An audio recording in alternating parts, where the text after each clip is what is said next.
பாகுபாடு என்பதுதான் சனாதனம். இங்க இருக்கிற எவனுக்கு அதெல்லாம் புரியாது.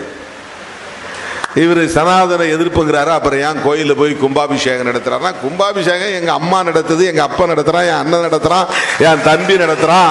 என்ன அவன் கூப்பிடுறான், நீ கூப்பிட மாட்ட. உனக்கு கூப்பிடுற அளவுக்கு உனக்கு மெச்சூரிட்டி கிடையாது, உனக்கு பரந்த மனப்பான்மை கிடையாது, உனக்கு எப்போதுமே ஒரு புத்தி இருந்துகிட்டே இருக்கு. இவனெல்லாம் இங்க கூப்பிடக்கூடாதுன்னு என் சொந்தம் பந்தம் என்ன கூப்பிடுறான், நான் போறேன். உணர்வுகளை மதிக்கிறேன், உணர்வுகளை மதிக்கிறேன்.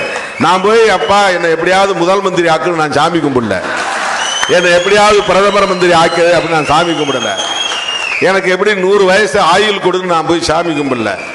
எங்க அக்கா தங்கச்சி அண்ணன் தம்பி மாமன் மச்சான் என்னை கூப்பிடுறான். ஐயா எங்க ஊர்ல நான் கோயில் கட்டி இருக்கிறேன், எவனையோ கூப்பிடுறது மாதிரி உன்னை கூப்பிடுறேன், நீ வா நீ வா, நீ வந்து தண்ணியை ஊத்து அப்படின்னு அவன் கூப்பிடுறான், நான் போறேன்.